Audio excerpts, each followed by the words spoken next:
Ada 5 faktor yang biasanya membuat orang gagal meneruskan proses hidup lebih sehat yang dia sudah canangkan. Apa saja ya kelimanya? Faktor nomor 5 biasanya dialami oleh banyak orang. Yuk kita cek apakah 5 hal ini ada di kehidupan Anda saat ini.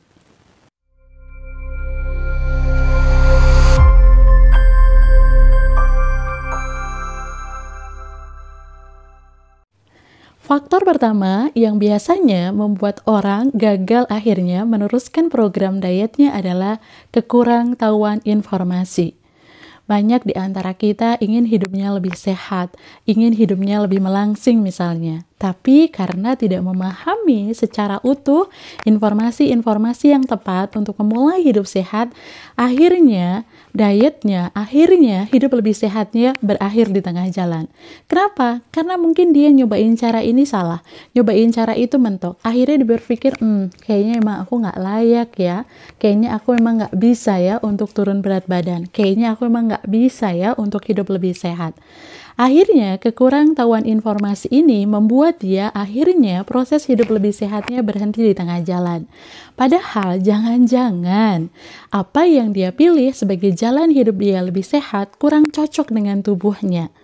Mungkin informasi A mengatakan bahwa hidup yang lebih sehat itu harus dimulai dengan makanan yang sehat-sehat. Makanan yang sehat-sehat menurut beberapa informasi yang dia dapatkan. Padahal bisa jadi tubuhnya memiliki ketidaksesuaian dengan informasi A tadi. Akhirnya apa yang terjadi? Hidup lebih sehatnya tidak berhasil. Dia merasa tidak ada perubahan yang signifikan yang dia peroleh. Sehingga akhirnya dia memutuskan, kayaknya emang aku nggak bisa ya hidup lebih sehat. Kayaknya aku emang nggak bisa ya berkurang berat badanku. Padahal sebenarnya yang terjadi apa? Dia kurang informasi yang menyeluruh terhadap berbagai macam cara yang dia bisa lakukan, yang bisa dia tempuh untuk bisa hidupnya lebih sehat. So, pastikan ya informasi yang kita punya lengkap dan menyeluruh sehingga pilihan jalan untuk hidup kita lebih sehat sesuai dengan kondisi badan kita.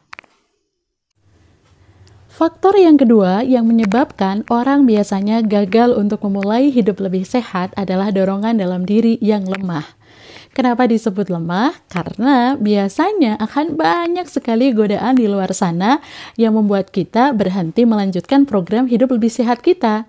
Contoh misalnya, ketika kita ingin mengatur kalori dari makanan yang kita makan, tapi tiba-tiba ada teman, ada hidangan yang nampaknya lezat sekali, tapi kita tahu bahwa kalorinya tinggi sekali. Kalau kita nggak punya dorongan yang kuat saat ini untuk memulai hidup yang lebih sehat, maka biasanya langsung embat aja makanannya. Betul apa betul banget?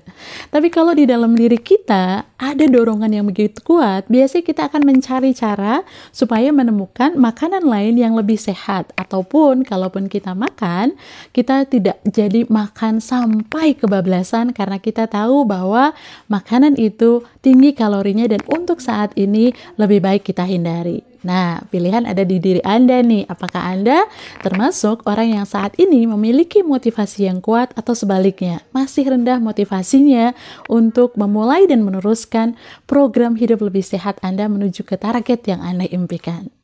Faktor ketiga yang biasanya membuat orang akhirnya gagal atau bahkan berhenti di tengah jalan proses hidup lebih sehatnya adalah memulai dengan sesuatu yang besar. Memang betul, kita butuh motivasi dan dorongan yang besar untuk memulai hidup yang lebih sehat. Tapi ternyata yang kita butuhkan bukan langkah besar, tapi justru langkah kecil-kecil tapi konsisten setiap hari. Menurut penelitian, ternyata 1% perubahan yang kita lakukan setiap harinya akan bisa mengakibatkan perubahan besar 37 kali lebih bagus kualitas diri kita 1 tahun kemudian. Jadi bisa dibayangkan nih, kalau Anda misalnya ingin berat badan Anda misalnya berkurang 10 kg, maka ternyata kita harus konsisten melakukan satu hal kecil yang kita ubah dan kita tingkatkan kualitasnya secara bertahap selama waktu yang cukup panjang. Jadi teman-teman, jangan mulai dengan sesuatu yang besar, tapi yang kecil dan kita lakukan secara konsisten. Faktor keempat yang membuat orang akhirnya gagal meneruskan rencana program hidup sehatnya adalah pikiran dia terhadap dirinya sendiri.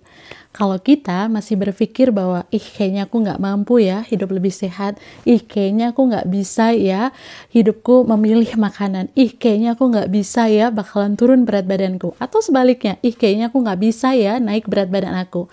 Maka itulah yang akan sebenarnya terjadi, teman-teman sekalian. Maka penting untuk kita mengecek apa sih sebenarnya yang kita pikirkan tentang diri kita. Kalau kita berpikir bahwa diri kita nggak mampu, ya wassalam, kita juga nggak akan mampu. Tapi ketika kita berpikir, kamu bisa kok, nyatanya kemarin ada progres loh, itu kan ada progresnya, dan kita mulai meyakini bahwa kita bisa, maka yang terjadi akhirnya bisa juga hidup kita lebih sehat. So, hati-hati dengan pikiran Anda terhadap diri Anda sendiri. Faktor kelima yang membuat orang akhirnya gagal untuk meneruskan hidup lebih sehatnya. Apa itu? Ternyata faktor kelima adalah dia berjuang sendirian. Banyak orang yang berjuang dalam proses hidup sehatnya ini sendirian. Padahal yang namanya hidup lebih sehat itu tidak mudah. Banyak sekali godaan-godaan di luar sana yang memaksa kita atau membuat kita akhirnya, oke deh, aku give up, aku gak akan nerusin lagi hidup lebih sehatku.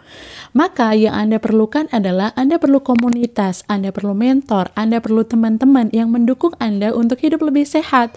Betapa banyak di luar sana godaan-godaan untuk kita hidupnya tidak sehat. Sedangkan Anda butuh banget kekuatan, dorongan untuk hidupnya lebih sehat.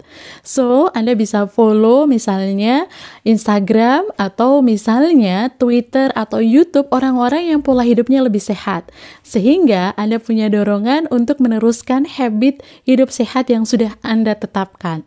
Jangan berjuang sendirian ya, ikuti orang-orang yang sudah memulai proses dan bahkan bisa mempertahankan proses hidup yang lebih sehat.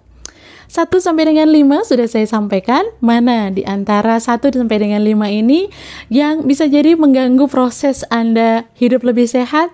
Yuk, tentukan mana yang mengganggu, lalu tetapkan apa usaha Anda untuk menyingkirkan faktor-faktor pengganggu yang membuat hidup lebih sehat Anda bisa jadi ambyar di tengah jalan.